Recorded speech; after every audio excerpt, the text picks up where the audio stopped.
तो 10 बजे रात पूरे दिन की बात में अब खबरों का सफर शुरू करते हैं। विस्तार से एक खबर आपको बता दें। छत्तीसगढ़ से शुरुआत करते हैं। आदिवासी आरक्षण में कटौती पर आदिवासी समाज और बीजेपी लगातार सरकार को घेर रहे थे, लेकिन आज भूपेश कैबिनेट ने बड़ा ऐलान किया, प्रमुख फैसले लिए। देखें आप।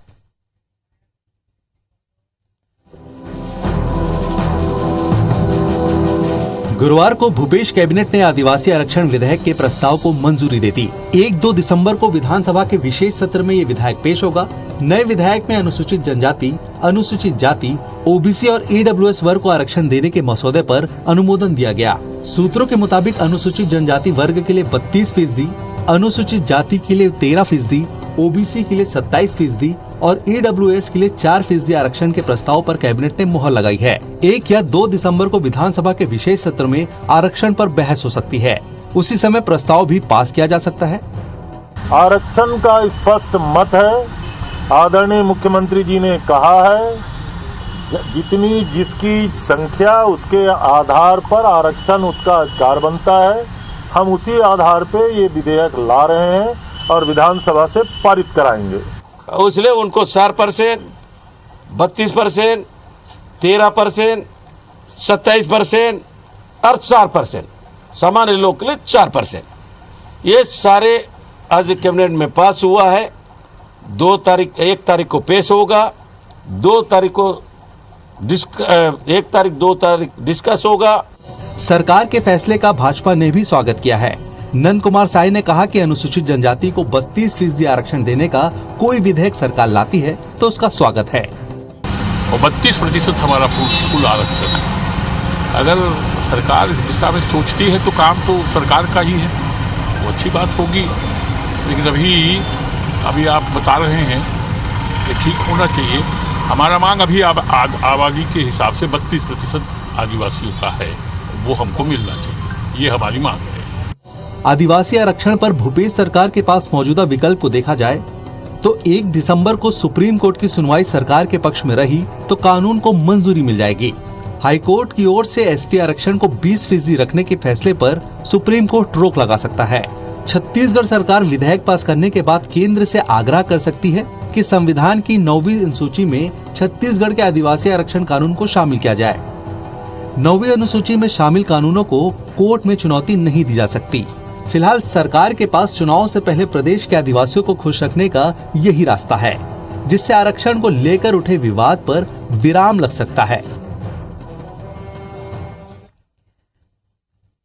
और अब एक और अहम मामला। कांग्रेस का भाजपा के ब्रह्मानंद नेताम के खिलाफ कड़ा रुख अब भी जारी है। मोहन मरकाम ने फिर मोर्चा खोला, कहा कि जल्दी ही नेताम की गिरफ्तारी होगी, आज नहीं तो कल झारखंड पुलिस नेताम को छोड़ेगी नहीं। भानुप्रतापपुर उपचुनाव के भाजपा प्रत्याशी ब्रह्मानंद नेताम पर कांग्रेस के प्रदेश अध्यक्ष मोहन मरकाम का हमला जारी है। मरकाम ने कहा कि भाजपा नेता चाहते हैं कि पुलिस ब्रह्मानंद को गिरफ्तार कर ले ताकि वे चुनाव जीत जाएं। नेताम ने कहा कि जल्द ही नेताम की गिरफ्तारी होगी। दुराचारी ब्रह्मानंद नेताम को झारखंड पुलिस नहीं छोड़ेगी। नेताओं का बयान नहीं आ रहा है कि गिरफ्तार करे, वो पुलिस का काम है, वो गिरफ्तार करेगी, आज नहीं तो कल करेगी, क्योंकि ऐसे दुराचारी व्यक्ति को झारखंड पुलिस नहीं छोड़ेगी। वहीं आदिवासी आरक्षण के मुद्दे पर कहा कि भाजपा का चाल, चरित्र और चेहरा सामने आ चुका है। चुनाव में कांग्रेस पार्टी अपनी सरकार की उपलब्धियों पर जीत दर्ज करेगी। नाबालिग बच्ची के साथ दुराचार करने वाले व्यक्ति को यहाँ से भारतीय जनता पार्टी टिकट देती है, तो भारतीय जनता पार्टी का चेहरा देश के सामने, विश्व के सामने और भानुप्रतापपुर की जनता देख चुकी है। वहाँ की कांग्रेस पार्टी प्रत्याशी भारी मतों से जीतेगी।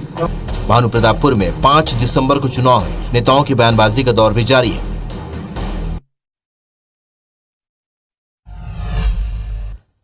और अब विवादित बोल की एक तस्वीर जो मिली भोपाल से। बीजेपी सांसद प्रज्ञा सिंह ठाकुर ने एक बयान दिया। बयान लव जिहाद पर है, इसे जहर करार दिया, देश के लिए कलंक बताया। एक नसीहत भी दे दी कि हिंदू हैं तो हिंदुओं में विवाह करें।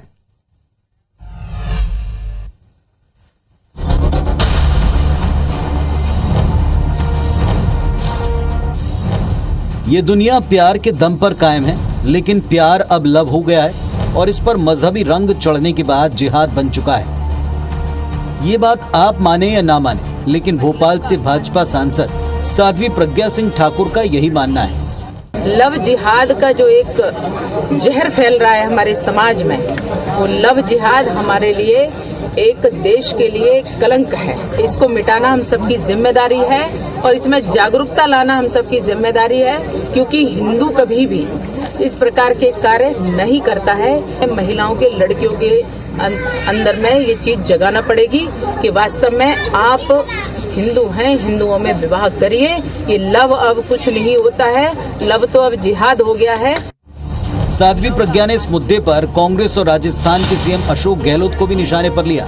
उन्होंने कहा कि महिलाओं का अपमान करना कांग्रेस की रीति रही है। अशोक गहलोत राजस्थान के मुख्यमंत्री, उन्होंने जिस प्रकार से इसके पक्ष में बयान दिया है, उस लड़की का अपमान किया है जो मर गई है। दरअसल राजस्थान के मुख्यमंत्री अशोक गहलोत ने दिल्ली के श्रद्धा मर्डर केस को दुर्घटना बताकर कौम विशेष को टारगेट करने का बयान दिया था। अब कांग्रेस इस मुद्दे पर बैकफुट पर है। ये घटना है, घटना दुर्घटना है, ये तो नाम दे दिए गए हैं। ये तो कोई नई बात नहीं, सदियों से इंटरकास्ट, इंटर धर्म के नाम पे जो शादी होती है, और जब आपने टारगेट बना दिया एक कौम को, एक धर्म को, उसके आधार पे आपकी राजनीति चल रही है। किसी को भी इस मामले में बयान नहीं देना चाहिए। कानून अपना काम कर रहा है, पुलिस अपना काम कर रही है। श्रद्धा मर्डर केस दिल्ली पुलिस के लिए बड़ी चुनौती है। ऐसे कई मामले थानों और अदालतों की धूल फांक रहे हैं। कई बेटियों और उनके परिवार को अब भी इंसाफ का इंतजार है। लेकिन क्या वाकई ये राजनीति का मुद्दा है? क्या हकीकत में लव अब जिहाद बन चुका है? Bureau report, IBC 24। चलिए, अभी तो एक बयान आया और इस पर लगता नहीं कि बहुत जल्द सियासत थमेगी। इस पर श्रृंखला सामने आ सकती है। वहीं इधर राहुल गांधी मध्य प्रदेश में भारत जोड़ो यात्रा के दूसरे दिन आज एक अलग रंग में नजर आए। इस यात्रा का आज जो मध्य प्रदेश में पड़ाव आगे बढ़ा तो इसमें प्रियंका गांधी भी जुड़ गईं। राहुल गांधी ने आज टंटिया मामा की जन्मस्थली पहुंचकर एक जनसभा को संबोधित किया।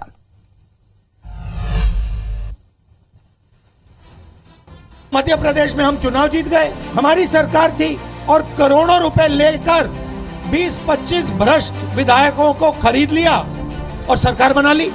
कि आदिवासियों के खिलाफ सबसे ज्यादा अत्याचार मध्य प्रदेश में होता है। टंटिया मामा को फांसी पे किसने चढ़ाया? अंग्रेजों ने, और आरएसएस ने अंग्रेजों की मदद की। ये पूरी दुनिया और हिंदुस्तान जानता है। भारत जोड़ो यात्रा के MP में दाखिल होने के बाद राहुल गांधी के ये तेवर खंडवा में देखने को मिले, जब वो टंटिया मामा की जन्मस्थली पहुंचे, जहां राहुल गांधी ने आदिवासियों को देश का पहला मालिक बताया। आदिवासियों को साधने में जुटी कांग्रेस की ओर से जब राहुल गांधी ने जनसभा में बोलना शुरू किया तो उन्होंने बीजेपी और आरएसएस पर जमकर हमला बोला और आदिवासियों को वनवासी कहने पर PM मोदी से माफी मांगने की मांग की। कि ये जो बीजेपी के लोगों ने आपके ऊपर अपमान किया है, ये जो शब्द इन्होंने आपके लिए प्रयोग किया है वनवासी, इसके लिए ये आपसे माफी मांगे। इस यात्रा के दौरान राहुल गांधी पहले ही बीजेपी पर आरोप लगा चुके हैं कि मध्य प्रदेश में करोड़ों रुपए लेकर सरकार बनाई गई है, जिस पर आज बीजेपी प्रदेश अध्यक्ष VD शर्मा ने पलटवार किया। आज दुनिया इस हिंदुत्व के जीवन पद्धति के आधार पर ही दुनिया आज भारत की संस्कृति और उसको मानने का प्रयास करती है, लेकिन आप लगातार हिंदुत्व पर जो प्रहार करते हैं, हिंदुत्व पर आपने जिस प्रकार का अपमान किया है, ये देश की जनता आपसे पूछना चाहती है कि आपको क्या अधिकार है। आज MP में राहुल की यात्रा का दूसरा दिन था। आदिवासी वोटों को साधने के लिए राहुल गांधी ने जमकर वादे भी किए, क्योंकि MP की 47 सीट ST वर्ग के लिए आरक्षित है और आदिवासी वोटों का असर करीब 70 विधानसभा सीट पर पड़ता है। लिहाजा टंटिया मामा की जन्मस्थली पर राहुल गांधी ने आदिवासी वोटर्स को साधने की पूरी कोशिश की।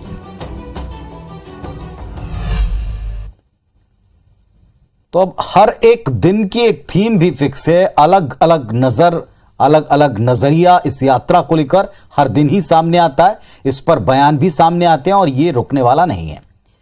अजब मध्य प्रदेश की गजब पुलिस, ये कई बार हमने किस्से सुने हैं, सुनाए भी हैं, लेकिन नरसिंहपुर में पुलिस ने जो कुछ किया है उस पर हाईकोर्ट भी हैरत में है। पुलिस को जमकर फटकारा भी है। दरअसल नरसिंहपुर जिले की कोतवाली थाना पुलिस ने एक फरियादी को हिरासत में लिया। उसके मोबाइल से पुलिस के खिलाफ CM हेल्पलाइन में दर्ज शिकायत को जबरन वापस करवा दिया। इतना ही नहीं, पुलिस ने फरियादी का पूरा मोबाइल डेटा डिलीट किया, जिसमें उसके पास प्रोसिक्यूशन से जुड़े सबूत भी थे। अभिषेक राय नाम के फरियादी को जब गृह विभाग में शिकायत के बाद न्याय नहीं मिला तो उसने जबलपुर हाईकोर्ट में एक याचिका दाखिल की। हाईकोर्ट ने पुलिस विभाग की इस रवैये पर कड़ी नाराजगी जताई है।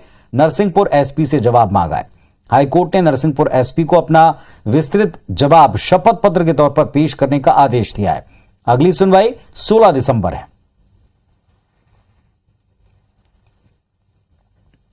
जब हमारे पक्षकार ने अपना मोबाइल देखा तो उसमें से पुलिस द्वारा संपूर्ण डाटा डिलीट कर दिया गया था और इसके अलावा जब उन्होंने कॉल स्टेटमेंट देखा तो ये भी पाया कि 181 में गिरफ्तारी की समय के दौरान फ़ोन लगा करके एक पुलिस के विरुद्ध की गई सीएम हेल्पलाइन शिकायत को वापस लिया गया है और 16 दिसंबर को इस मामले की अगली सुनवाई होगी।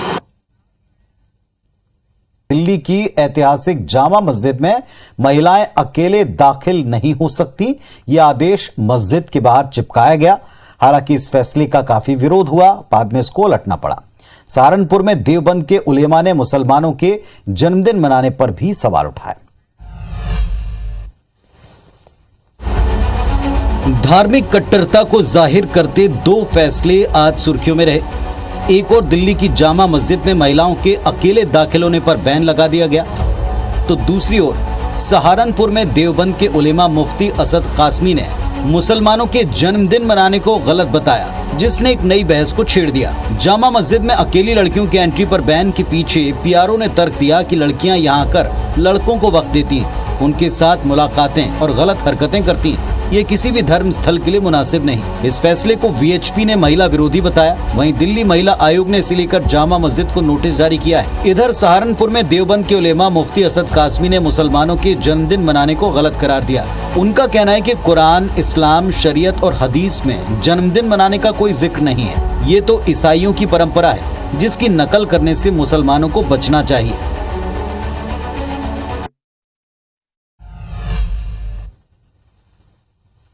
अब जरा आपको जांजगीर की उस खबर की तरफ लिए चलते हैं, जिसकी तस्वीर ने आज पूरे प्रदेश को हैरान किया। पामगढ़ में आज शोले फिल्म का एक सीन दोहराया गया, जहां एक सिरफिरा आशिक मोबाइल टावर पर चढ़ गया और अपनी माशूका से शादी कराने के लिए जिद करने लगा। छत्तीसगढ़ के जांजगीर में टावर पर चढ़ा ये शख्स कोई मेंटेनेंस वाला नहीं है। टावर पर चढ़कर मोबाइल के नेटवर्क का इंतजार कर रहा ये कोई सनकी भी नहीं है। शोले फिल्म के इस फैन पर प्यार का भूत सवार है, वो भी एक नाबालिग लड़की से। घर वाले जब नहीं माने तो वीरू बन गया। अपनी डिमांड पूरी कराने के लिए टावर पर जा चढ़ा। हाथ में एक डंडा भी लिए हुए था, जिसे बीच बीच में पीटकर लोगों को धमकाता। तमाशा देखने के लिए नीचे भीड़ जमा होती गई। देखने वाले बढ़े तो इससे भरोसा होने लगा कि अब शायद मकसद में कामयाब हो जाए। इस बीच पुलिस और जनप्रतिनिधि भी मौके पर पहुंच गए, लेकिन ये उतरने को तैयार नहीं। इसका तमाशा 4 घंटे तक चला। आखिर में इसी के कुछ रिश्तेदार भी टावर पर चढ़े, किसी तरह नीचे उतार कर लाए। उसके बाद इलाज के लिए उसे अस्पताल पहुंचा दिया गया।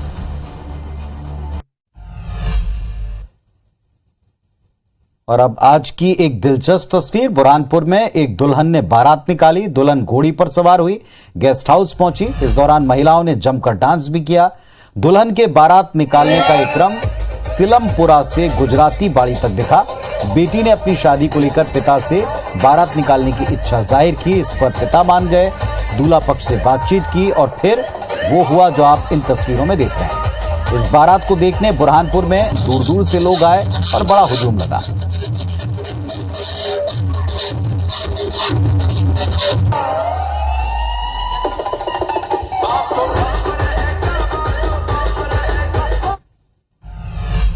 अब हम आपको एक ऐसी खबर दिखाएंगे जो जानवरों और इंसानों के बीच के अटूट प्रेम की एक तस्वीर बनकर सामने आई, जिसके सामने भगवान के द्वार भी आधी रात को खुल गए। देखें आप। छोटी उम्र में खूब खेले थे गैयों संग बाल गोपाल। द्वार आई जब ये बड़ी दूर से, कैसे दर्शन न देते नंदलाल। तस्वीरें भगवान श्री कृष्ण की नगरी द्वारका की हैं, जहां इतिहास में पहली बार आधी रात को द्वारकाधीश मंदिर के पट खोले गए। मंदिर के गेट किसी वीआईपी के लिए नहीं, बल्कि 25 गायों के लिए खोले गए। सभी गायें अपने मालिक के साथ 450 किलोमीटर की पैदल यात्रा कर गुजरात के कच्छ से द्वारका पहुंची। दरअसल कच्छ में रहने वाले महादेव देसाई की 25 गायें पिछले 2 महीने से लंपी वायरस से ग्रसित थी। इस बीच महादेव ने भगवान द्वारिकाधीश से मन्नत मांगी कि अगर उनकी गायें ठीक हो गईं, तो वो सभी गायों के साथ द्वारका दर्शन करने आएंगे। इधर मंदिर प्रशासन के लिए चुनौती गायों की मंदिर में एंट्री थी, क्योंकि दिन भर भक्तों का तांता रहता है। ऐसे में प्रशासन ने गायों के दर्शन के लिए आधी रात पट खोले।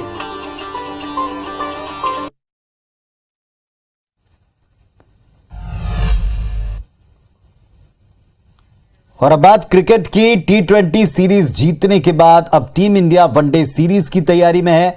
25 नवंबर यानी कि कल भारत न्यूजीलैंड के बीच 3 मैचों की वनडे श्रृंखला का पहला मैच होगा। पहला मुकाबला ऑकलैंड के मैदान पर होने वाला है। सुबह 7 बजे से मैच शुरू होगा। वनडे के लिए शिखर धवन को कप्तानी सौंपी गई। धवन के लिए न्यूजीलैंड की जमीन पर उसे हराना इतना आसान नहीं। कारण यह कि अब तक भारतीय टीम का न्यूजीलैंड में वनडे रिकॉर्ड काफी खराब है। आंकड़े कहते हैं टीम इंडिया ने न्यूजीलैंड की जमीन पर अब तक कुल 9 वनडे सीरीज खेली, जिनमें से सिर्फ 2 में ही जीत मिली, 5 में हार झेलनी पड़ी। टीम इंडिया ने T20 सीरीज को जीता। धवन एंड कंपनी ये चाहेगी कि वनडे सीरीज भी अपने नाम करे।